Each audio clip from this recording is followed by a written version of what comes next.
নমস্কার, 7 নিউজ নেটওয়ার্কে আপনাদের স্বাগত। ডানলপ উড়ালপুল উত্তর শহরতলির গুরুত্বপূর্ণ একটি সেতু, যেটি উত্তর শহরতলির অত্যন্ত গুরুত্বপূর্ণ ডানলপ মোড়ের তীব্র যানজট কমানোর জন্যই তৈরি করা হয়েছিল। অভিযোগ, সেই ডানলপ ব্রিজের ওপর বেলঘড়িয়া এক্সপ্রেসওয়ের ধারে প্রকাশ্য দিবালোকে চলছে জুয়ার ঠেক। আর একেবারে বাসস্ট্যান্ডের ধারে সেই জুয়ার আসরে বিভিন্ন জায়গা থেকে লোকজন এসে জড়ো হচ্ছে। নিত্যযাত্রী থেকে শুরু করে পথচারী যারা এই পথ ধরে চলাফেরা করেন, তারা প্রতিদিনই এই দৃশ্য দেখতে অভ্যস্ত হয়ে গিয়েছেন। আর এদিন সেই জুয়ার ঠেক থেকেই একটি বেসরকারি বাস কোম্পানির কর্মীর ওপর হামলার ঘটনা ঘটেছে বলে অভিযোগ।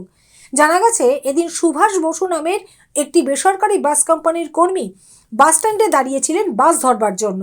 হঠাৎই ওই জুয়ার ঠেক থেকে কিছু দুষ্কৃতী এসে তার কাছে টাকা চায় এবং টাকা দিতে তিনি অস্বীকার করায় দুষ্কৃতীরা তাকে বন্দুকের বাঁট দিয়ে মারধর করে। তারপর তার কাছ থেকে টাকা ছিনতাই করে নিয়ে চম্পট দেয় দুষ্কৃতীরা। ঘটনার পর থেকেই তীব্র আতঙ্কে ভুগছে আক্রান্ত যুবক সুভাষ বসু। শুনুন সেদিনের ঘটনার বিষয়ে তিনি কি জানালেন। আমি বাড়ি যাব বলে আমি আমার বাস ধরছিলাম, এসে দাঁড়ায়। তো এখন হঠাৎ করে একজন এসে আমাকে টাইম জিজ্ঞেস করে যে কটা বাজে। আমি বললাম এখন 10টা বাজে। বলে হঠাৎ 5-6 জন মিলে আমাকে ঘিরে আমাকে মারধর করে লেগে আমার ফোন পকেট থেকে পয়সা চেয়ে নিয়ে বললে এখান দিয়ে চলে যাবে। বললো কেন? আমার পয়সা ফেরত দাও বলে আমি চাইছিলাম, যখন আমাকে এসে দুজন আরো মিলে মারধর করতে লাগলো। আমি থানাতে ফোন করেছিলাম, ওখান থেকে কোনো রেসপন্স যায়নি। তারপরে আমি স্যারকে ফোন করলাম, স্যার ফোন করে বললো আমরা এখনই যাচ্ছি, ওদেরকে হোল্ড করো। স্যার না, আমার যে স্যার হয়, আমার স্যারকে ফোন করেছিলাম, আমার অফিসের স্যারকে, বসকে। তো উনি বললেন ঠিক আছে তুমি দাঁড়াও আমি দেখছি বলে ওরা সবাই মিলে আমাকে মারধর করে। ওরা আমি চিনি না, আমি তো ওখানে নতুন আসি না, 5-6 জন এখানে র্যাকেটের মধ্যে থাকি। হ্যাঁ, আগে থেকে ওরা হয়তো থাকে, এটা দোকানদার, ওরা সবাই জানে। এখানে ওই দোকানটা চালায়, ঠেকাটা ওখানে সবাই ছিল, ওখানে লোকগুলো ওরা পালিয়ে যায়। হ্যাঁ না আগ্নেয়াস্ত্র কিছু ছিল না, এমনি হাতে। হ্যাঁ, আমাকে মারধর করেছে, মাথাতে, ঘাড়েতে, চারিদিকে মারধর করে। আমার পকেটে 3.5-4 লাখ টাকা ছিল, যেটাকে সবটাই নিয়ে নিয়েছে। আপনার বাড়ি কোথায়? আমার বাড়ি আমতা। আপনারা কি আগে চিনেন, যে আগে চিনবেন? হ্যাঁ, দেখলে তো চিনতে পারবো। মানে আপনি আগে চিনবেন নাকি? না আমি চিনি না, আমি কি করে চিনবো? আপনি কোথায় যাচ্ছিলেন? আমি কাজ করি কামারহাটি রথতলা যে ক্লাব টাউনে।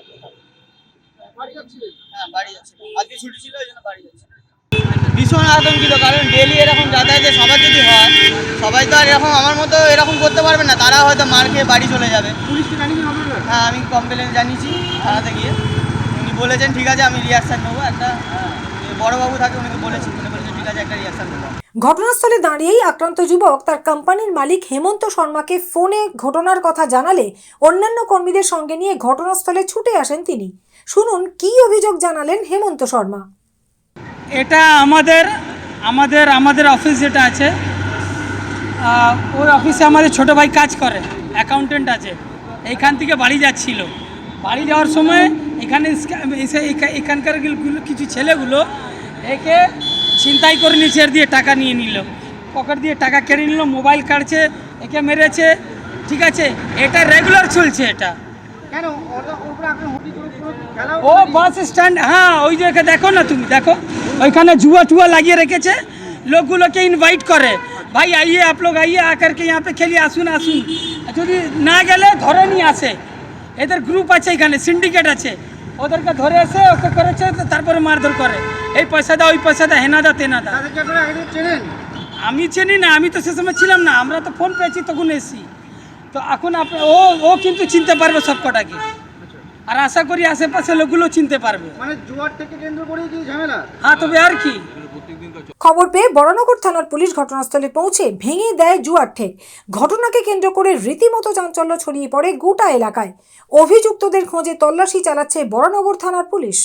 রাজাদের রিপোর্ট, 7 নিউজ নেটওয়ার্ক, ডানলপ। আরও বিভিন্ন খবরের আপডেট জানতে হলে অবশ্যই সাবস্ক্রাইব করুন 7 নিউজ নেটওয়ার্ক চ্যানেলটি, কারণ আপনাদের একটা সাবস্ক্রিপশন আমাদের কাছে অত্যন্ত মূল্যবান। পাশাপাশি অবশ্যই ফলো করুন আমাদের হোয়াটসঅ্যাপ চ্যানেলটিও। জয় হিন্দ।